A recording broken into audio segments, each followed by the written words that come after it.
la maestra Fabiana Stucchi, que es arquitecto y urbanista del Instituto de Arquitectura y Urbanismo de la Universidad de Sao Paulo en el 1998 y ha conseguido el máster en Arquitectura y Urbanismo por la misma universidad en el 2007. Ha trabajado como arquitecta colaboradora y coordinadora en proyectos en grandes oficinas de la ciudad de Sao Paulo, donde ha desarrollado complejos y grandes proyectos industriales, educativos, institucionales, corporativos, habitacionales y urbanos. Ha acumulado también experiencias en proyectos residenciales y de mobiliario en diferentes sociedades. Trabaja como docente de diseño y de diseño urbano en el curso de Arquitectura y Urbanismo de la Fundación Armando Álvarez Penteado, la FAAP, en la ciudad de Sao Paulo. Bienvenida, arquitecta, y bienvenido también al arquitecto Danilo, a Bocchini. Sin más preámbulos, si están de acuerdo, pues yo les pasaría la palabra para que puedan empezar con su clase magistral. Muchísimas gracias para estar aquí con nosotros. Buenas noches a todos. En primer lugar, quisiera agradecer al profesor Graziano por la invitación. Terminar la semana así contigo será un placer. Agora, uma boa notícia. Antes de apresentar-lhes meu sócio Danilo, me gostaria de dizer que estas serão minhas últimas palavras em espanhol. Espero que vocês me entendam. Vou tentar falar bem devagar. Mas eu gostaria que o Danilo se apresentasse para eu ficar mais feliz aqui, porque ele está aqui com a gente, ele tem que se apresentar também. Eu sou arquiteto também, formado na Universidade de São Paulo, mesmo campus que é a Fabiana Stucchi. Trabalhei durante um tempo em Portugal, realizando projetos de grandes empreendimentos para Portugal e Angola. Depois vim para São Paulo, comecei a trabalhar com Stucchi Leite. Trabalhei acho, cerca de 10 anos com a Fabiana e com o Carlos. Depois eu trabalhei durante um tempo na Prefeitura de São Paulo, no setor de planejamento urbano, na São Paulo Urbanismo, e há cerca de 2 anos eu voltei para o escritório, onde a gente desenvolve projetos de diversas escalas. Assim. E agora como associado nosso. A gente vai se dividir um pouquinho aqui na apresentação. Eu posso já compartilhar? Podemos? A gente vai tentar falar devagarzinho e, se tiver algum problema, eu gostaria que vocês sinalizassem. Nenhum problema. Graziano falou que a gente pode trabalhar com uma ideia de mais ou menos 45 minutos, né? Sim, exato. Eu vou tentar ficar com o reloginho aqui para a gente não ultrapassar. Hoje a gente vai apresentar um trabalho importante para o escritório, que é um trabalho de habitação de interesse social, habitação popular, não sei como que vocês denominam aí, né? E São Paulo é da cidade de São Paulo, né? Então, é um desafio muito grande que nos foi dado e que a gente vem desenvolvendo desde 2020, julho de 2020. As obras começaram esse ano a deslanchar, apesar de terem começado há já cerca de 1 ano e meio atrás, e estão tomando fôlego. Hoje, como a gente tem 2 encontros, a nossa preocupação aqui é de contextualizar as questões que levam às soluções do projeto antes de propriamente entrar no projeto. Vamos lá. Fabi, coloca em tela cheia. Eu coloquei. Para mim, está vendo como tela cheia. Para vocês, não tá? Aqui está aparecendo a tela do Excel. Do Tenta Excel? compartilhar. Do Excel, não, do PowerPoint. No sé si pudieran poner la presentación a pantalla completa. Eu estou colocando. Compartilha de novo a tela inteira. En la esquina derecha de la pantalla, en la parte de abajo, debajo de la diapositiva. Tentar de novo. En la parte de abajo de la pantalla, debajo de la diapositiva, donde hay una línea con los porcentajes, ahí hay un botón que se le pican pantalla completa. Não deu certo, Danilo? Donde dice Não, siempre- acho que tem que tentar compartilhar a tela inteira, ao invés de só uma janela.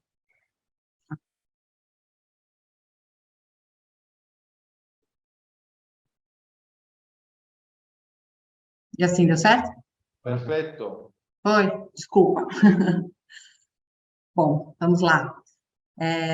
Então, a cidade de São Paulo, a cidade que a gente está trabalhando, né, que é a sede do escritório, mas é a cidade sobre a qual a gente se debruça, é uma cidade de imensos contrastes e desigualdades. Essa foto é uma foto que ficou muito marcada, que foi feita em 2018 pelo fotógrafo Tuca Vieira, e ela correu aí o mundo mostrando essas diferenças da cidade de São Paulo. Parece uma fotomontagem, mas não é. De um lado, a gente tem, dividido por um muro, a favela de Paraisópolis, que é a maior favela de São Paulo, e do outro lado, o bairro do Morumbi, com um edifício residencial, com piscinas individuais por andar, né? Quadra de tênis, e isso é algo que ficou como um retrato da cidade que a gente vive.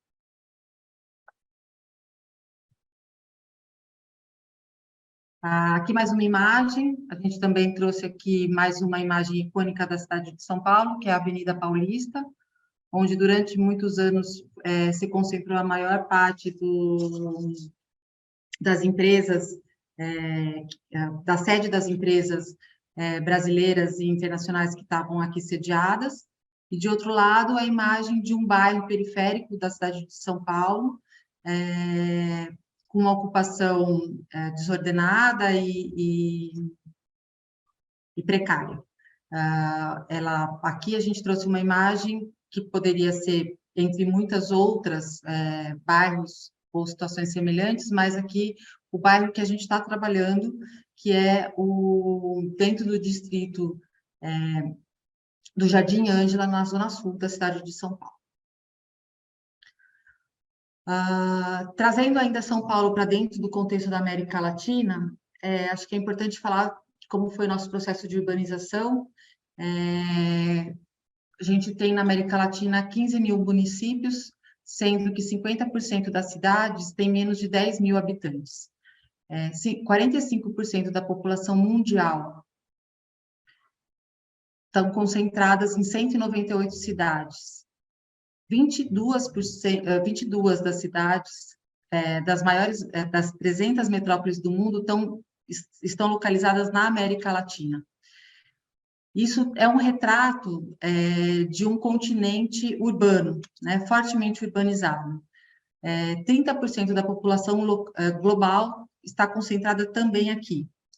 A gente está falando de 470 milhões de trabalhadores em 2040. Isso significa 30% a mais do que 2007. Outro dado importante é que a população com mais de 65 anos duplicará até 2040. Então, a gente tem alguns dados que vão mostrando que a longevidade vai aumentando, a população é concentrada em grandes cidades, em grandes centros urbanos, e São Paulo é um desses grandes centros urbanos onde a gente trabalha com esses desafios. Bom, ainda na América Latina, 78% da população vive em cidades, e aí a taxa brasileira ainda é maior. Ela é maior do que os Estados Unidos e maior que a Europa. No Brasil, 84% da população vive em cidades. Isso é curioso porque o Brasil tem uma proporção continental, e grande parte do seu PIB vem da indústria, da agroindústria, né, da produção agrícola. Mesmo assim, ainda assim, a população está concentrada nas cidades. Aqui tem um gráfico que a gente trouxe para entender um pouquinho esse processo de urbanização que se deu muito rapidamente no Brasil, que acompanha também a mesma situação da América Latina, né?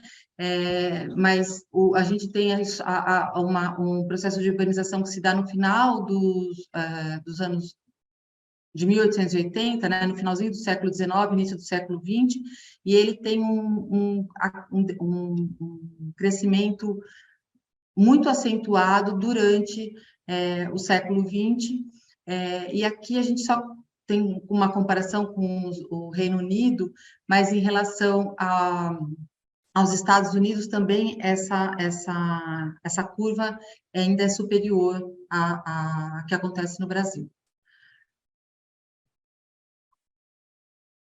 Esse outro dado é importante, que a curva de urbanização não representa, no Brasil, um ganho de qualidade de vida retratado aqui pela renda per capita. Então, nesse gráfico, a gente tem aqui que dentro da mesma linha, que representa a renda per capita, que está em torno de 60 pontos aqui, os Estados Unidos conquistou essa renda nos anos 30, anos 40, Europa um pouco mais tarde por causa das guerras em 1960, e o Brasil ainda em 2010 não tinha chegado na mesma taxa. Então, são taxas semelhantes de urbanização, mas mais de meio século de atraso em relação ao PIB per capita do nosso país, né, do Brasil. Aqui, de novo, essa imagem do Brasil continental, acho que é importante a gente entender isso dentro da América Latina, aqui, né, a gente tem uma porção de território muito grande, e aqui a gente chamou a atenção do estado de São Paulo, que é o estado mais rico do Brasil, e em preto escuro aqui a cidade de São Paulo. Então, a gente está no interior, né, do continente, não está no litoral, que também é um outro fato curioso, né, porque o Brasil começou a ser ocupado pelas suas, assim como vocês aí, pelo litoral, mas dentro desse território, acima do nível do mar, muito acima do nível do mar, que a cidade vai se desenvolver. Aqui a gente tem um retrato já da cidade de São Paulo, né? Então aqui a gente chamou a atenção da população do Brasil, que ela sai de 31% da população urbana em 1940 e mais que dobra em 2010, portanto, em 60 anos há uma migração muito grande rural para as áreas urbanas, para as áreas principalmente localizadas na região sul e sudeste. E esse processo de urbanização em São Paulo se dá de uma forma ainda mais intensa. São Paulo cresceu 43 vezes em um século. Ele saiu em 1900, uma cidade de 240 mil habitantes, e nos anos 2000 ele atingiu 10 milhões de habitantes.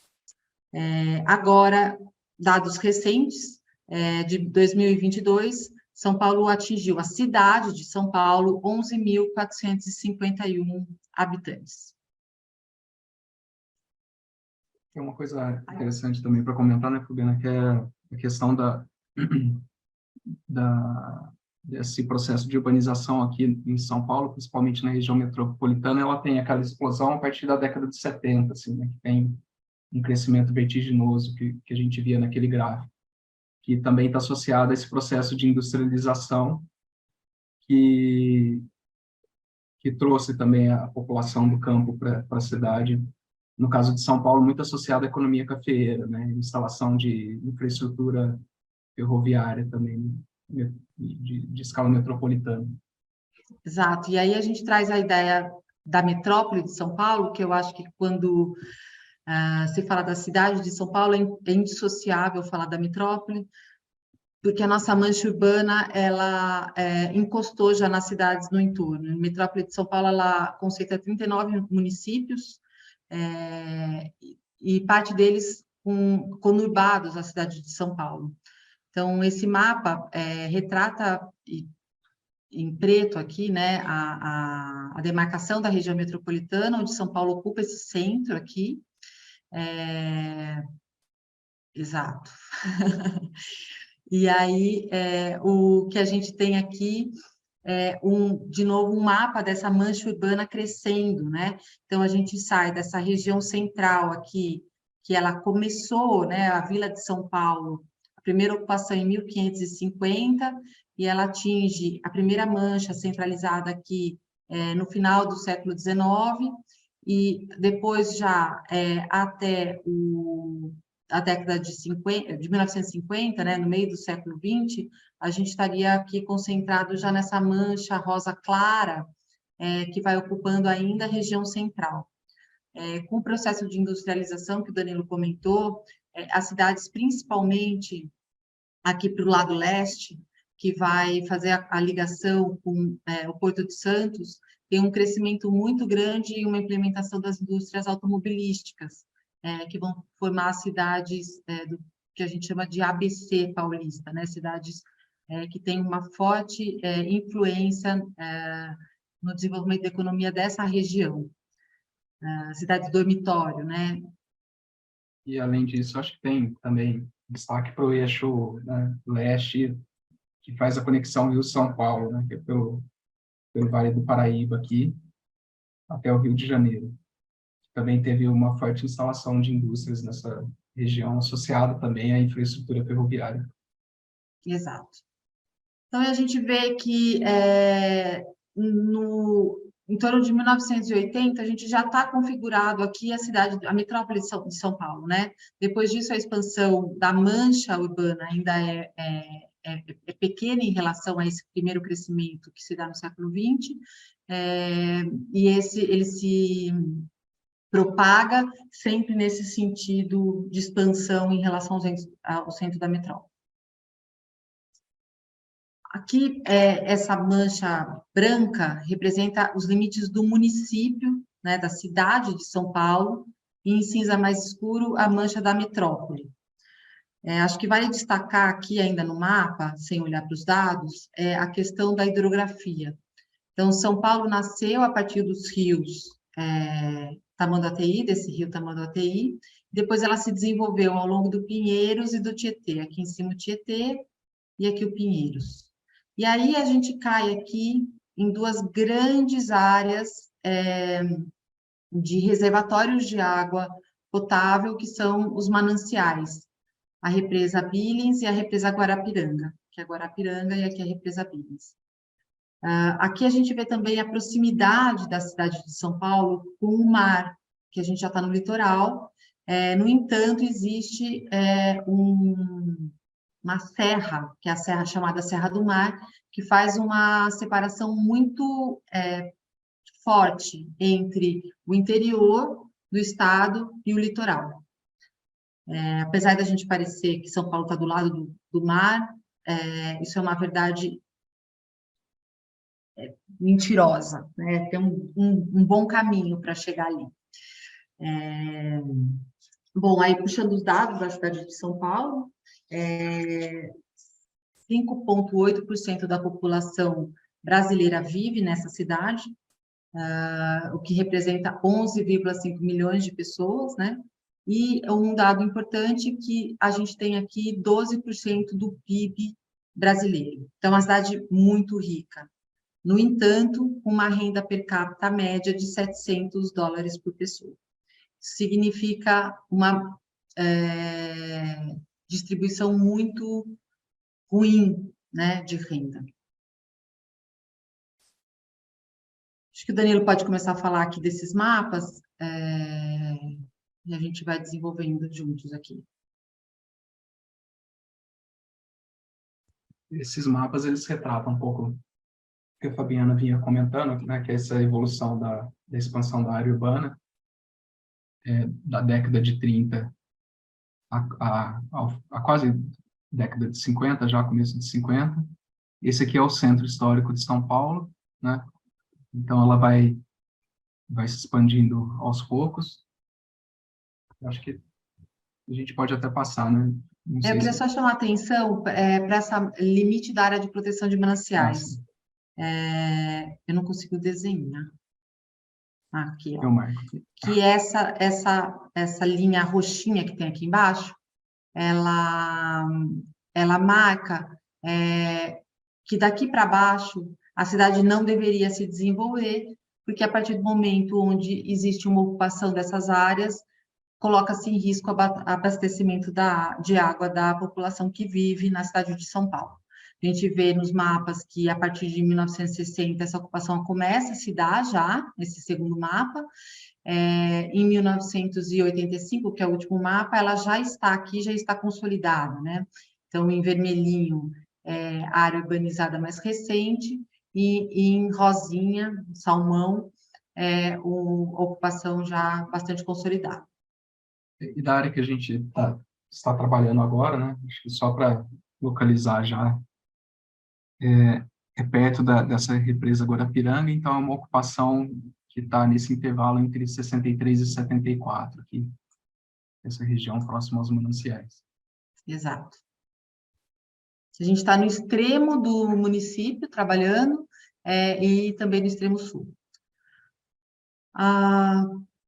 Aqui é um retrato, né, da desigualdade, né, e o que gera bastante conflito e problemas, entre outros, de deslocamento. Esse mapa mostra, em roxo claro, as áreas com maior emprego, as mais escuras, né, desculpa, roxas mais escuras, as áreas com maior emprego, concentração de empregos, e roxo claro com menos emprego. E em vermelho, amarelo e laranja, a população de alta vulnerabilidade social. Portanto, quem mais precisa mora mais longe da onde é a fonte de renda, que as suas oportunidades de trabalho, que gera bastante deslocamento. Neste outro mapa aqui, a gente tem pontos que é interessante até falar assim, né? Tem deslocamentos de até 2 horas, né? De moradia e emprego, assim. Então, deslocamento diário por trajeto. Então, o pessoal que vive na zona do extremo leste da cidade leva até 2 horas para chegar no emprego. Então, é um desequilíbrio no território, né? Da oferta de emprego com relação à moradia. Né? E aí, mesmo assim, confirmando, né, o mapa anterior, aqui é a densidade demográfica. A população está concentrada também nessas áreas mais distantes da região central, que é onde existe a concentração de emprego. Então, aqui é o centro da cidade propriamente dita, da onde ela nasceu, né, o centro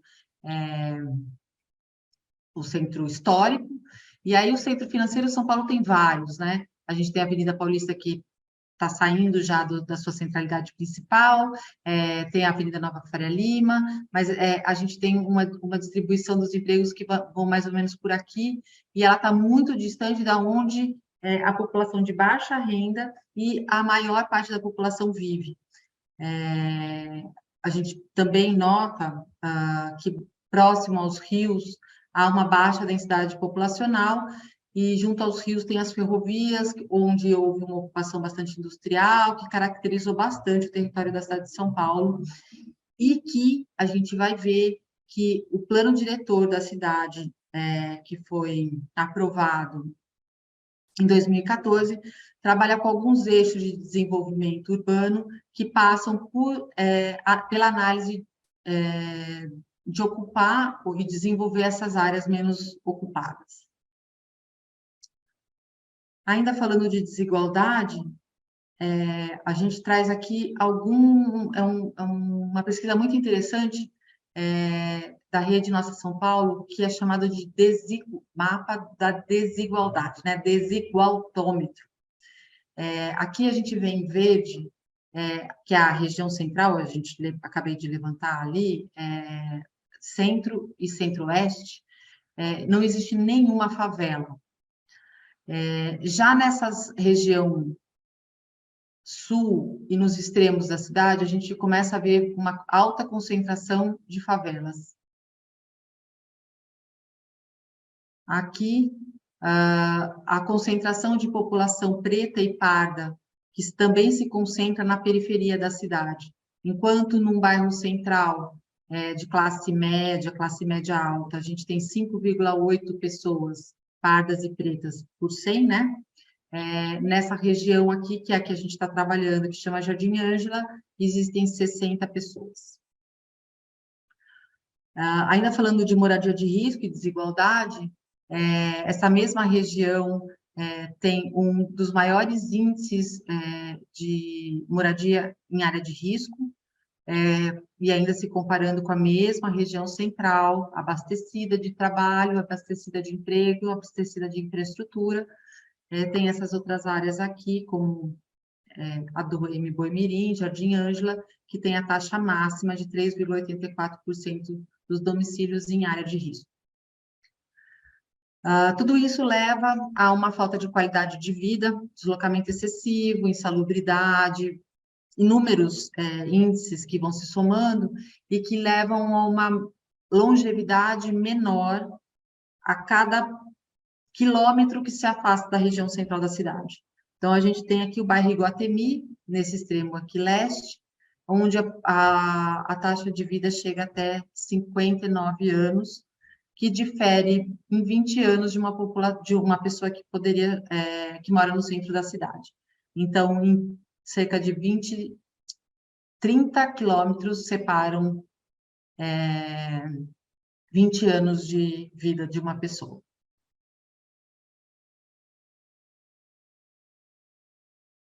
Então, São Paulo, uma cidade que cresceu muito em um século, que não conseguiu lidar com essas diferenças, com esse crescimento desordenado, traz com ele um problema fundamental, que é o problema da moradia inacessível.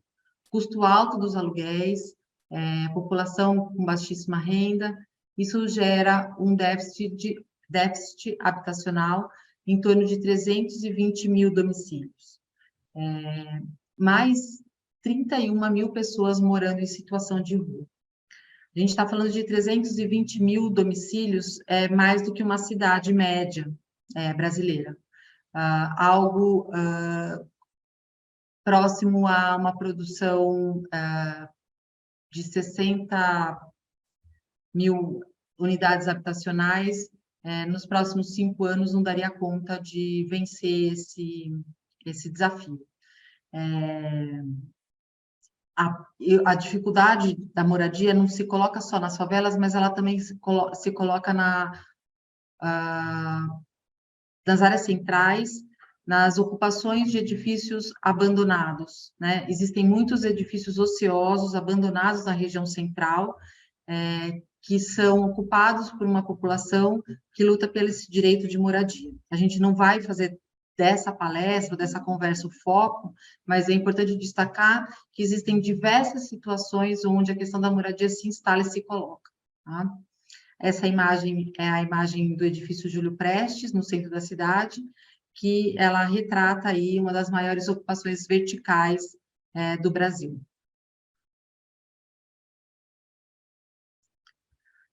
Aqui, como o Danilo já tinha apontado, né, aqui é o limite do distrito onde fica o Boulevard da Paz, que é poderia chamar de bairro?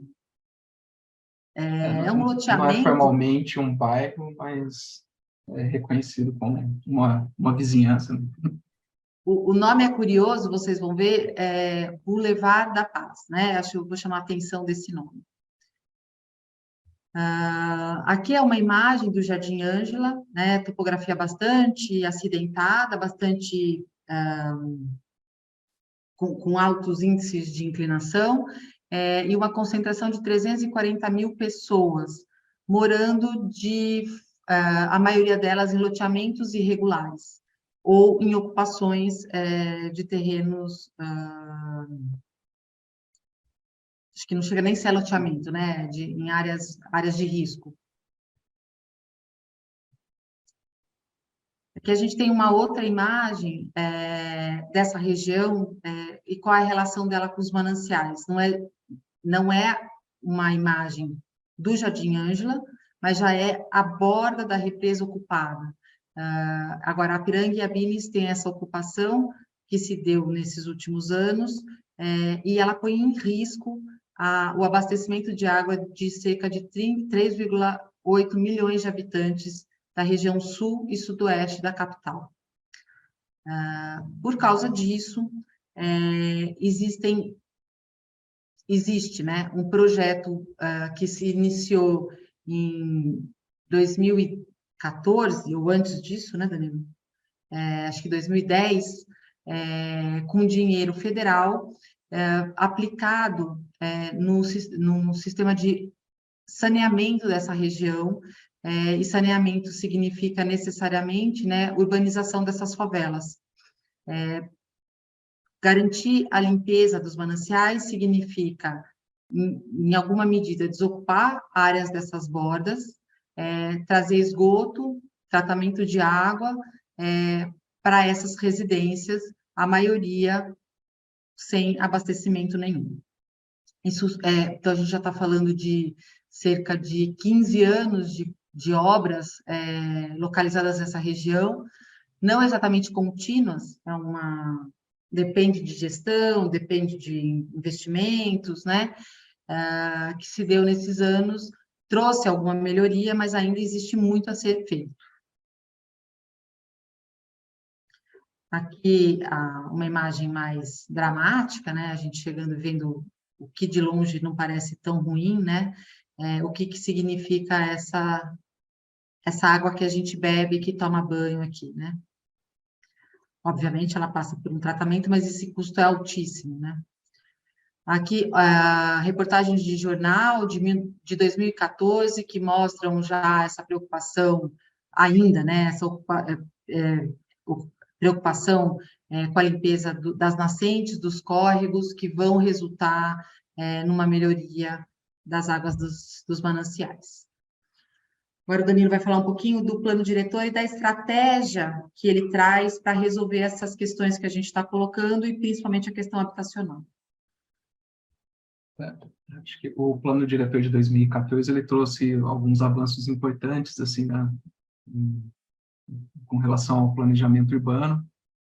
Ele já vai desenvolvendo algumas questões que apareciam no plano diretor de 2002, e uma das divisões assim administrativas que ele começa a colocar são as macroáreas, né? Então ele trata a região onde a gente está trabalhando ali no Jardim Ângela, ele define como uma macroárea de redução da vulnerabilidade urbana e recuperação ambiental. A partir dessa demarcação, ele define, né, diretrizes, estratégias e objetivos específicos para cada uma dessas grandes áreas do planejamento municipal. Pode passar, que eu acho que depois eu vou avançar um pouquinho mais. Aqui, esse mapa ele traz algumas informações que apareceram no mapa anterior, né, que a gente tem a área dos mananciais ali a sul, a grande presença de ocupações com maior vulnerabilidade social, né, a região onde a gente trabalha aqui embaixo, e a proximidade também com essas áreas de interesse ambiental, né? E essa área onde a gente trabalha, onde está desenvolvendo o projeto, é uma área de proteção e recuperação dos mananciais, que também tem rebatimento da legislação estadual. Então, tem uma sobreposição de leis, né, que a gente trata aqui. Pensando nessa questão dessa desigualdade social presente no território da cidade e dos desequilíbrios internos, né, o plano diretor traz algumas estratégias para socialização dos ganhos da produção da cidade, né? Uma questão, aí são 4 pontos centrais. Ele define um coeficiente básico 1. Eu vou explicar no próximo slide o que é esse coeficiente básico 1. Ele define instrumentos da função social da propriedade, então ele traz instrumentos que ajudam a combater a ociosidade de imóveis, então imóveis que estão desocupados ou vazios. Ele traz alguns mecanismos para que se dê o uso para esses imóveis. Então, aqueles imóveis na região central da cidade, são os edifícios ou grandes terrenos que estão há alguns anos já sem algum projeto. O proprietário precisa apresentar um projeto ou iniciar obras, concluir obras, são estabelecidos algum prazo para que seja feito isso, né? E depois a definição também, né, de áreas estratégicas para aplicação da função social da propriedade. Pode ir. Acho importante uma coisa que a gente não falou do plano diretor, ele estabelece, ele grafa, ele marca na cidade áreas chamadas ZEIS, que é Zonas Especiais de Interesse Social. Nessas áreas, que são grandes manchas de terra, com características bastante diversas entre si, o interesse do município é guardar território para que nesses territórios sejam construídos empreendimentos públicos ou privados que atendam uma faixa de renda específica, essa que está aí com a demanda por habitação. São diversos elementos ou parâmetros que estabelecem como se regula isso, né? Faixas de rendas que variam de 1 até 8 salários mínimos, né? Então, são estabelecidos 5 zonas de interesse, ZEIS 1, ZEIS 2, ZEIS 3, ZEIS 4 e ZEIS 5, cada uma com uma característica específica que combina renda e característica do território. Acho que a gente não precisa entrar nesse pormenor. Já tem? Ótimo. A gente trata da ZEIS 1. Legal, ótimo. Aí, aquilo que eu comentei, né, esse coeficiente básico 1, né, o que significa isso? Tem um conceito da década de 60, que é o solo criado, que é como se você pegasse a área do terreno, do lote, ele, por exemplo, um lote com 100 metros quadrados, né? O CA básico igual a 1, ele é relativo a esses 100 metros quadrados. Tudo que eu construir acima da área do terreno, então a área construída acima de 1, ele é o potencial construtivo adicional, né? Então, para que a pessoa construa nesse terreno acima de uma vez a área do terreno, ele precisa fazer um pagamento para um fundo municipal, que é o Fundo Municipal de Desenvolvimento Urbano, e essa arrecadação depois ela vai ser aplicada, né, para qualificação da vida urbana no município. Aqui, o plano diretor de 2014, ele inova num ponto que ele define para toda a área urbanizada o CA básico igual a 1. Então, tudo que é construído acima de uma vez a área do lote tem que pagar para o Fundo Municipal de Desenvolvimento Urbano. As exceções são, por exemplo, para habitação de interesse social, tem outras exceções que elas zeram esse pagamento da outorga, porque tem uma fórmula de cálculo que é a área do terreno sobre a área construída, aí tem um valor de metro quadrado que precisaria ser atualizado, está um pouco defasado com o valor de mercado, e depois alguns fatores de multiplicação para ver o tanto que se paga e se arrecada para esse fundo. Em 2022, o fundo arrecadou, né, nesse último ano, R$1 bilhão aproximadamente. Isso em pesos mexicanos é equivalente a 35,4 bilhões de pesos mexicanos. E isso tem um crescimento assim muito grande nos últimos anos. 2015, que é o ano logo após a aprovação do plano diretor, a arrecadação era de 249 milhões.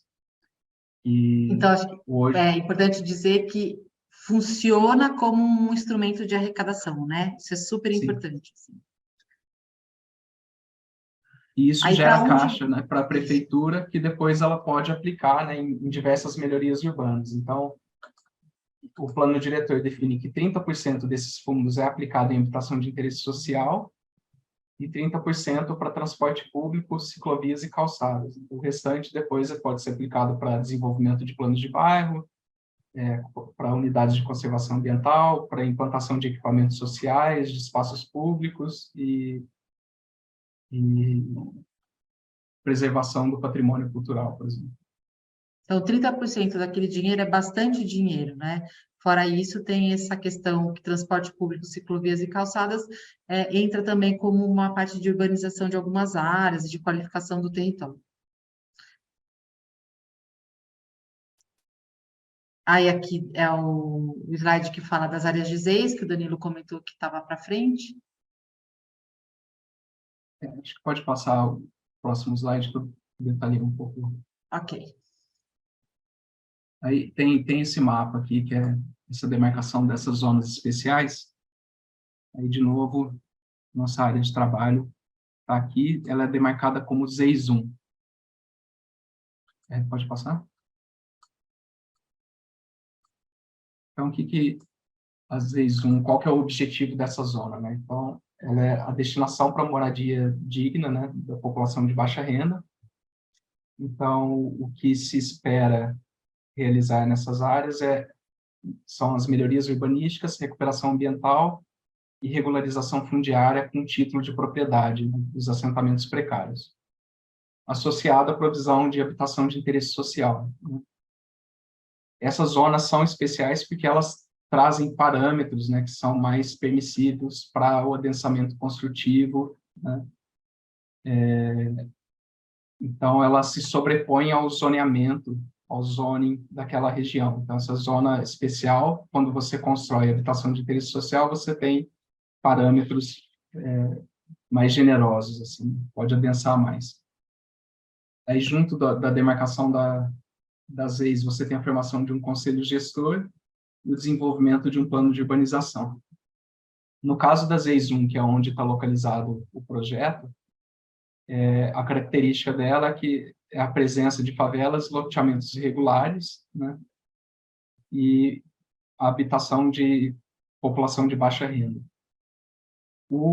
A habitação de interesse social que vai ser desenvolvido nessa vivenda coletiva, ela é destinada para famílias com renda mensal média de, no máximo, 3 salários mínimos, que isso corresponde, em reais, a 13.960, em pesos mexicanos, 13.801.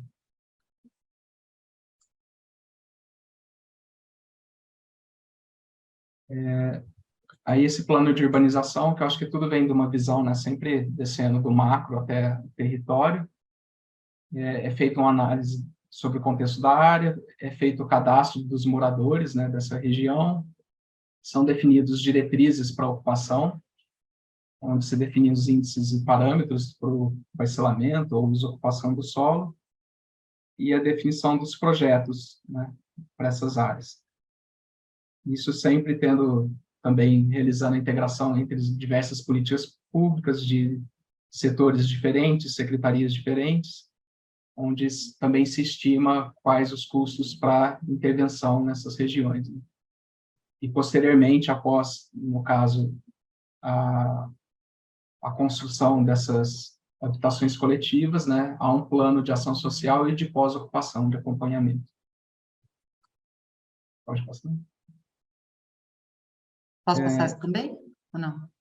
Aqui acho que só uma questão que tem uma demarcação aqui na nossa região, que tem a presença de essas linhas aqui de área de risco.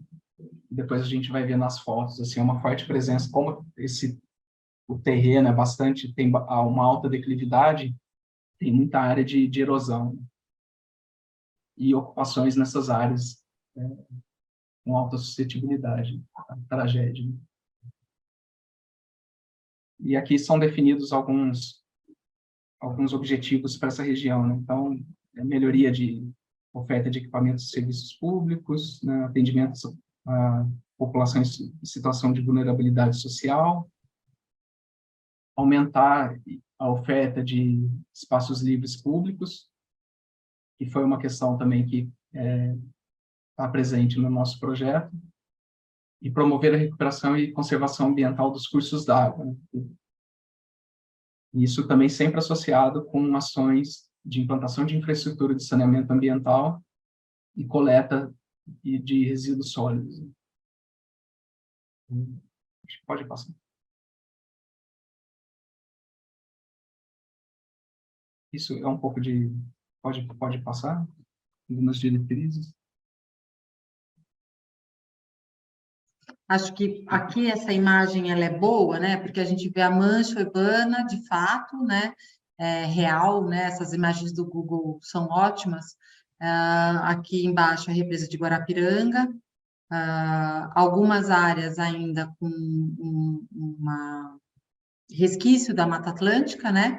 E exatamente a região onde a gente está trabalhando é essa, eu chamo de W, mas nem é W, né? Essa vale, né? mancha remanescente aqui de vegetação, e muito claro a gente vê aqui já uma área que é a área de várzea, que vai ser, está no pé dos taludes, tá?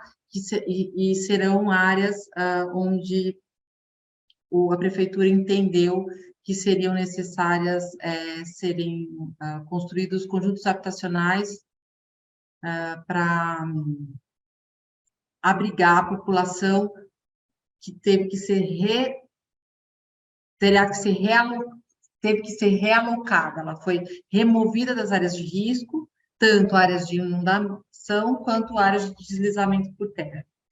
Esse gráfico aqui mostra uma situação de sucessiva alteração ao longo dos anos na relação de ocupação e desocupação do território.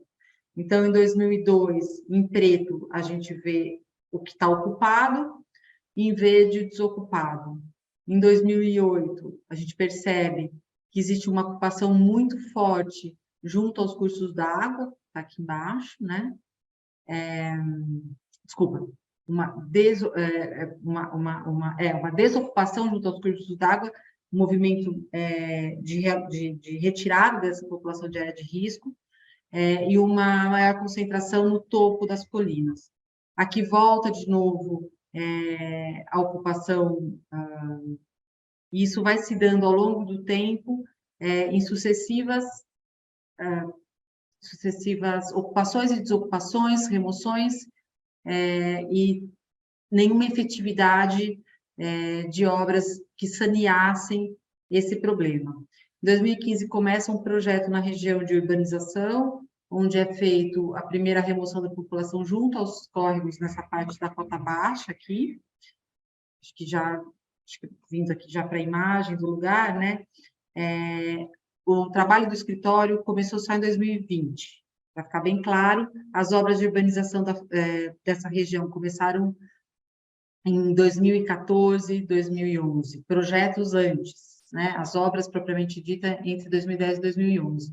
Canalização, abertura de ruas, retirada de algumas porções do território de população em área de risco. E aí, né? Acho que é. Oi? As escadarias também que são importantes, né? Como tem As essa vielas, questão né? sempre das... Isso, ligar os pontos altos com os baixos. Então, aqui a gente vê uma população não, né? Uma ocupação nessa coroa em cima dos taludes, e a vegetação oculta a inclinação dessa topografia que a gente vai ver depois em corte.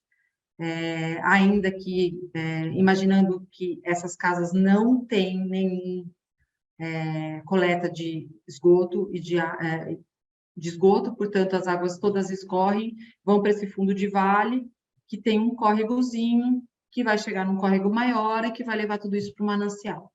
Então, uma situação... O Boulevard da Paz foi, algum dia, um boulevard de fato, e, ao longo do tempo, ele foi se transformando nessa ocupação de favela, que a gente vê bastante, inclusive as instalações, né, todas ilegais. Aqui a gente consegue visualizar algo de projeto de urbanização que já foi feito, né? Então, essa rua é asfaltada, no entanto, existe uma ocupação aqui completamente irregular.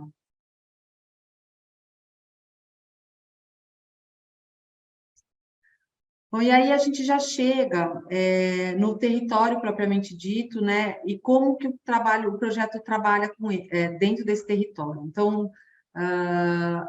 é um território de difícil acesso para transporte público, ele só tem duas pontos de chegada, um pela cota baixa, aqui, que seria uma rua que ela é contínua à estrada do Mboi-Mirim, que vai dar na Marginal Pinheiros, que é uma das grandes estruturadoras do território. Faz o eixo, né, centro-sul da cidade, a partir dessa estrada em Boi-Mirim. Isso. E o outro ponto de chegada a 30 metros de altura dessa cota baixa, que é essa Rua da Paz, com uma declividade absurda, né? A gente vê em vermelho pontilhado aqui, onde que são os percursos de transporte público urbano. Ônibus, né? A gente está falando de ônibus. A bicicleta aí é algo difícil de trabalhar, porque a topografia é muito acidentada, existe muito pouco espaço para o veículo, apesar dele estar presente no território. Acho que tem uma questão que é interessante ainda, com relação a essa, no slide anterior, com essa diferença de cota, que as pessoas que vivem nessa parte mais alta aqui, por exemplo, quando precisam utilizar algum serviço ou comércio que está concentrado mais nessa região, eles atravessam tem que sair daqui, dar uma volta toda por cima, né, para conseguir depois descer do outro lado e pegar uma escadaria aqui. Então, tem essa dificuldade do pedestre para conseguir, né, fazer essa conexão entre os dois, a parte mais alta do bairro com a parte mais baixa. E aí, quando a prefeitura chegou e fez o convite, né, essa concorrência para fazer esse projeto, e a gente começou o trabalho, identificou os problemas, tinham aí algumas questões colocadas, que não pode ocupar o talude, porque esse talude tem uma declividade muito acentuada e o risco de desabamento é muito alto. Mesmo com obras de contenção caríssimas, não era recomendado nenhuma ocupação nas áreas de encosta. Aqui, essa faixa estriada, azul, ela determina 7,5 metros para cada lado do curso d'água. Isso está em desacordo com a lei estadual que preserva 30 metros para cada lado do eixo dos rios, dos cursos d'água. No entanto, é entendido que nesta região é um rio urbano, que se não for ocupado de uma forma formalmente, ele será ocupado informalmente. Então, uma diretriz da prefeitura... Ocorreu, né, durante ocorreu durante todos os anos. Então, a diretriz da prefeitura é preservar esses 7,5 metros, e, a partir daí, ocupar. O que sobrou, portanto, 2 áreas amarelas, que seriam áreas que a gente chama de provisão habitacional, conjuntos habitacionais. Aqui, um conjunto 1, aqui um conjunto 2. Aqui a gente está falando de uma área bastante plana, e aqui a gente está trabalhando numa área em aclive, né? O terreno está subindo. Aqui a primeira implantação, isso lá em 2020, a gente teve várias alterações ao longo do caminho, e a gente trabalhou com a ideia de blocos contínuos, articulados. A gente depois vai mostrar para vocês no nosso próximo encontro, para pormenorizar o edifício, né? E a gente está muito próximo de um outro projeto de habitação social brasileiro interessantíssimo, que é esse projeto aqui, que gira no entorno desse campo de futebol. Então, a gente quis dialogar também com esse projeto, que é um projeto do Hector Vigliecca. Aqui a implantação final, e aí o que a gente traz nessa implantação final é não só a primeira provisão habitacional 1, que a gente chamou, provisão habitacional 2, mas também uma outra provisão habitacional aqui, que faria essa interligação com o conjunto existente, e mais do que isso, um parque conectando todos esses conjuntos. De novo, entendendo que se a gente não dá alguma função e estrutura, esse território, ele vai voltar a ser ocupado, né? Isso é um desejo da Secretaria da Habitação, que é o cliente aí que a gente atende não o cliente final, mas o cliente intermediário, é quem contrata os projetos, e está em negociação com a Secretaria de Espaços Públicos e Áreas Verdes da cidade de São Paulo, que zelaria ou faria a zeladoria desses espaços, né? Então, dentro desse projeto, a gente dividiu um parque linear, chamado Parque Beira-Rio, que ele fica qualificando as bordas do rio Jararaú, e que faz o alinhamento entre, alinhava, né, interconecta esses conjuntos todos habitacionais e dá uma estrutura de lazer para essa região, e um parque de caminhada, com alguns equipamentos pontuais, junto àquela encosta que a gente viu nas fotos, que tem uma dificuldade de ocupação bastante difícil. Esse corte aqui revela a situação topográfica, né, inserida, então essa imagem, esse corte está no fundo aqui, uma grota, né, a gente vê ali um lugar quase onde está a nascente desse curso d'água, e nessas linhas tracejadas vermelhas, estabelecido quais são os limites do que seria o Parque Boulevard da Paz, e um parque que se daria e aconteceria nas encostas, né, assim, os percursos, os caminhos na encosta. Que o corte já passa mais próximo à Avenida Beira-Rio, onde a gente consegue entender a relação entre o edifício habitacional e essa encosta. Importante dizer que a gente tinha como demanda atender a 1.000 unidades habitacionais. Até, assim, quanto mais próximo a gente conseguisse chegar de 1.000 unidades habitacionais. Dentro dessa nesga de terreno, né, uma faixa muito estreita de terreno, como diretriz foi dado utilizar elevadores, então, trabalhar com edifícios mais verticais, porque a ideia era tentar preservar as áreas das bordas dos rios, não só os 7,5 metros livres, mas a maior parte que a gente conseguisse manter livre possível era bem-vindo, né? Para não ser contraditório em relação à ocupação das bordas dos rios. E aí essa imagem revela também um desejo, e esse projeto do parque está em elaboração, de trabalhar no que a gente chama de bermas da encosta, que são os pequenos platôs entre cortes entre os cortes da encosta, né? Então, essas áreas planas podem ser desenhadas de tal forma a absorver algumas atividades de lazer. Aqui essa imagem mostra uma ideia de valorização da nascente do rio, trazendo as pessoas para ter consciência de que essa água lá se limpa, né? E que ela pode continuar limpa até chegar na canalização.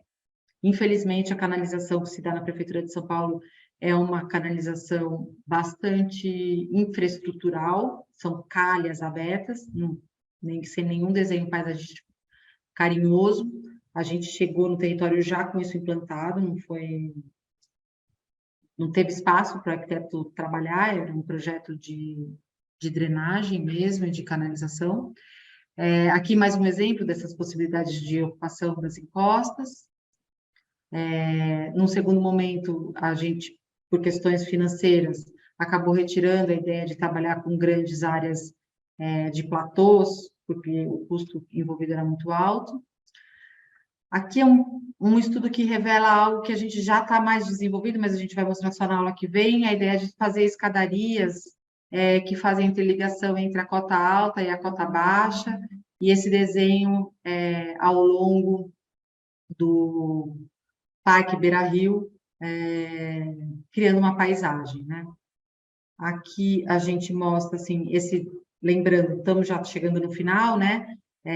Então, essa qualificação, estruturar esse território para receber a população, então não é só vir em prédio, mas estruturar esse território, dar condições para que essas pessoas tenham orgulho e consigam trabalhar melhor as questões ambientais, a relação com a água, a relação com o espaço público. Então, um rio que já está hoje canalizado, com gabião, a gente estabeleceu uma possibilidade de aproximação desse rio e um trabalho de consciência, e daí um trabalho já da prefeitura, mas da relação entre as unidades, o edifício e as bordas da água. Aqui, para dar um gostinho para o que vai vir na próxima aula, fotos da obra, né? Então, é importante, né? A gente vai mostrar mais desenhos na semana que vem, que a gente está fazendo e trabalhando num edifício que tem uma verticalidade, que ele trabalha sempre em relação com essa topografia que é muito alta. Então, não é um edifício alto no meio de um terreno ou de um bairro horizontal, né? As ocupações são de 3 a 4 pavimentos existentes, no entanto, elas são todas ocupando uma topografia bastante acidentada. Isso é o fevereiro de 2023, e a gente tem agora uma foto mais recente, de agosto de 2023. Acho que eu vou voltar aqui para ver o que acho que o Danilo queria apontar, né? Aqui as contenções, as obras é isso, de contenção. Danilo? Isso. Porque aqui no fundo desse edifício, a obra de contenção que já foi realizada há mais tempo, que ela já começa a ter, né, o crescimento da vegetação, e lá no fundo, atrás do segundo edifício, as obras de contenção sendo realizadas aqui. Essa era uma área de altíssimo risco, né? É importante dizer que essas obras de contenção, inclusive, são tão caras quanto os edifícios, né? São as idiosincrasias, né, do Estado e como ele pode trabalhar, né? É a área possível, e tem um custo muito caro, ele está embutido no custo da habitação. Então, aqui, como o Danilo chamou a atenção, não é uma contenção de jateamento de concreto, então depois tem uma recomposição da vegetação, não exatamente a mesma vegetação, né? Mas tem uma vegetação que acaba cobrindo essa encosta novamente. E eu acho interessante ver essa imagem, como o prédio começa a tomar estabelecer uma relação, né, simpática aí com o território.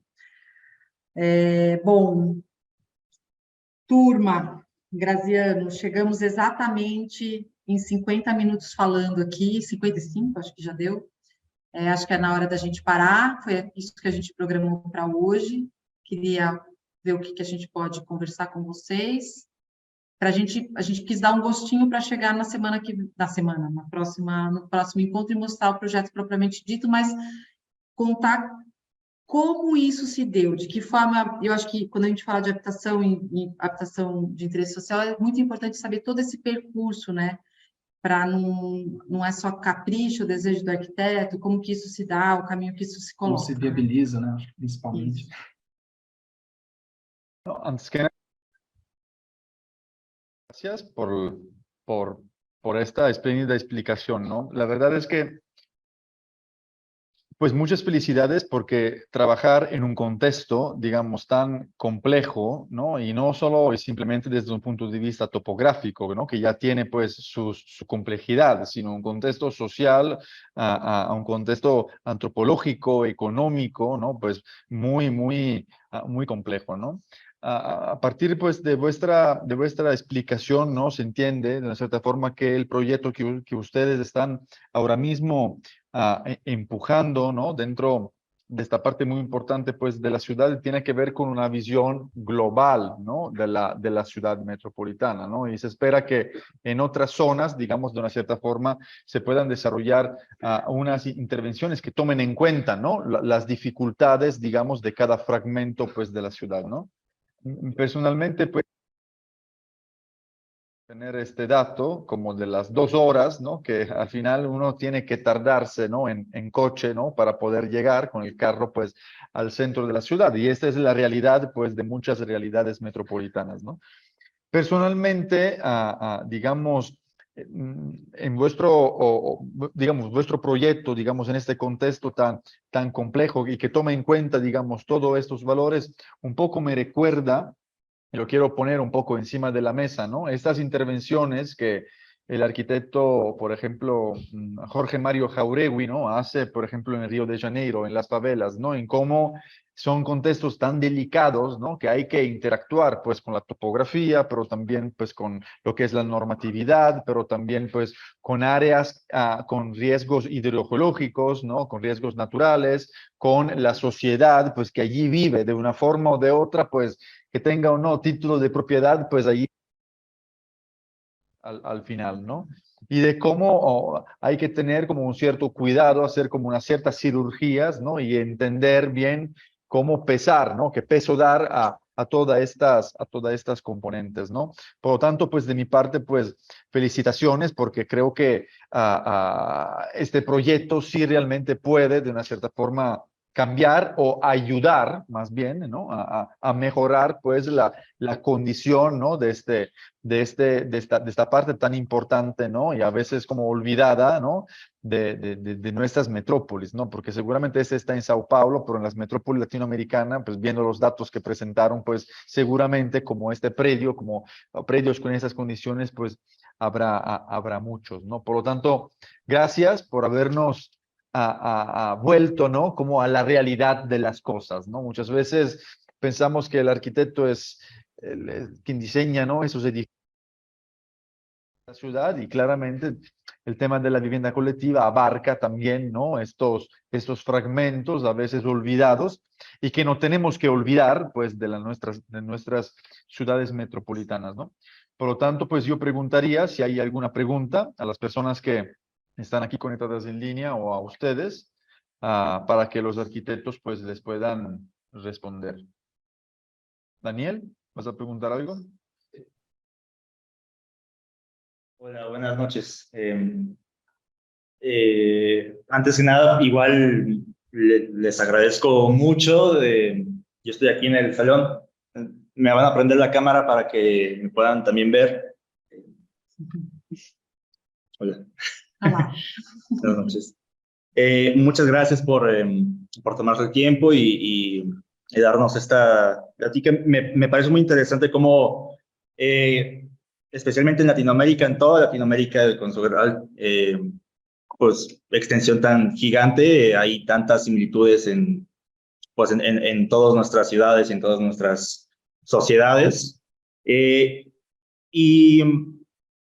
y les quería preguntar, ahora que ya estaba viendo el proyecto que está en construcción, me llama la atención, y digo, quizás lo mencionaron, pero en la traducción no lo capté muy bien, que estas viviendas, o esta parte urbana que está enfrente del edificio, pues tenía, antes de que se empezara a construir el edificio y pues antes de ese espacio de vivienda, a fin de cuentas tenía un muro verde que era todo ese risco, ¿no? Y no sé, ahorita estaba pensando en qué opinan esas personas de que en vez de tener un muro verde, o para bien o para mal, pues tengan a más vecinos y se complete como esa mancha urbana que anteriormente no tenían. Y que a fin de cuentas es para el Seu beneficio. nome? Desculpa, o nome eu não guardei. Perdón, Daniel Mendoza. Danilo. A foto que a gente mostrou em 2020, que foi quando a gente visitou o território, ele mostrava as obras já de contenção ocupadas pelo verde. Na verdade, antes disso, o que tinha era a favela. Então, a escolha não é entre uma parede verde e um prédio, é entre uma ocupação desordenada ali e mais do que isso, gente, são 4 vezes, a gente esqueceu de falar isso, teve deslizamento de terra e gente morreu. Então, são questões de urgência que tem o território, e, assim, o pouco que a gente conversou, né, nosso contato com a população não é o quanto a gente gostaria, né, é muito menor do que a gente gostaria. Existe uma dificuldade, talvez por causa do tamanho da cidade de São Paulo, dessa comunicação entre o projetista e a comunidade que ele atende, tudo muito burocrático, muito difícil. Parece que eles vibram. Então, assim, tem uma relação de que existe uma melhora social. A rua na frente do edifício já começou a aparecer comércio, na expectativa de quem vem chegar lá, né? A gente É uma área... acompanha no Instagram, no celular, umas comunidades, pessoas que se organizam, né, uma manifestação, e eles mostram fotinho, e eles não vão morar lá, mas eles já mostram fotos, parece que eles estão envolvidos com essa transformação do território. Nós até, mesmos... inclusive, é uma área problemática, assim, né, com relação a crime e tráfico de drogas, porque essa rua na beira do rio é uma rua hoje bastante mal iluminada, e com algumas áreas onde o tráfico de drogas domina, assim, alguns pontos, né? Então, a implantação do edifício também ajuda a transformar um pouco essa realidade, né? E o parque também, acho que vai contribuir para isso. Acho que teve uma coisa que o Graziano falou, né, e que eu acho que o nosso desejo, quando trabalha no território, é trabalhar na acupuntura urbana, né? A gente tem vontade de trabalhar de uma forma mais cirúrgica, numa escala diferente dessa. Mas o Estado tem uma dimensão, e a gente está trabalhando para o Estado, de trabalhar e atender 350 mil unidades habitacionais. Eles não estão trabalhando no varejo, eles estão trabalhando no atacado. Então, não tem tempo, e tem o problema da gestão, né? Eles querem atender aquilo naquela gestão. Então, tem uma ausência de territórios possíveis, tem muita população para colocar, tem muita população que o Estado paga aluguel social, que tem que sair desse aluguel social, e tem que virar, e tem que conquistar moradia. Então, tem uma complexidade que a gente, às vezes, se coloca num papel que eu diria que, assim, olha, isso é o que a gente pode fazer dentro desta realidade. E tem uma angústia de, às vezes, ter querido fazer um pouco diferente, né? Então, vocês vão ver nas próximas etapas aí, que a gente vai procurar fazer na provisão habitacional uma gradação de gabarito, né? Porque nos incomodava essa ideia de um edifício mais vertical. No entanto, tinha uma demanda a ser atendida. É colocada uma demanda que você tem que atender e tem que cumprir, né? É um contrato público. E aí, por outro lado, você vê assim, quando anda lá a pé e vê a população morando mal como eles moram e correndo risco, né? Primeira chuva, a gente teve chuvas em fevereiro fortíssimas. Gente tendo que sair às pressas das casas, porque as casas começaram a escorregar. Então, existe uma complexidade de trabalhar nessa situação que eu já tinha trabalhado anteriormente numa outra grande favela de São Paulo, muito mais urbanizada, que é a Heliópolis, né? Não Paraisópolis, Heliópolis, uma favela muito grande de São Paulo. E que a situação era muito mais tranquila. Essa, como disse o Danilo, assim, além de tudo isso, tem o tráfico de droga, que é, assim, por isso que a gente não consegue chegar muito perto da comunidade, né? Tem as suas outras instituições ali dentro que a gente tem que alcançar, sabe? E para você ter uma ideia, no parque, teve uma reunião com a comunidade que eles estavam discutindo se a quadra ia ficar do meu lado ou do seu lado. O meu lado, seu lado era o lado de duas facções, né? E a gente só pode fazer a quadra se eles permitem, se eles não permitirem, não tem quadra. Então, é tudo muito delicado, né? Então, é um trabalho delicado no sentido técnico, no sentido social, no sentido político, né? Articular tudo isso é desgastante, bastante desgastante. Ele é um trabalho que o tempo inteiro ele dá prazer, mas ao mesmo tempo dá angústia, né? Porque você vê assim, o poder público demora muito mais tempo para construir do que o privado, né? Então, isso também angustia, né? Mas é a forma como é possível fazer. Então, assim, o Danilo mostrou ali uma coisa importante, que esse mesmo Estado, essa mesma prefeitura, articulou de uma forma interessantíssima a captação de recursos, né? Antes não se tinha esse recurso. Então, você dependia, às vezes, de recurso do governo federal, né? Isso, então, dependia do governo federal para construir habitação, governo estadual. E agora o próprio município consegue, com esse fundo, implantar, né, essas vivendas coletivas, coisa que era mais difícil antes, assim. E a gente vem de um histórico em São Paulo de projetos carimbados, né? A gente chama de projetos carimbados, não sei se vocês têm isso claro. Projetos iguais que são implementados para atender essa demanda enorme, né? Então, é como se o tempo do projeto não fosse o tempo viável para resolver o problema.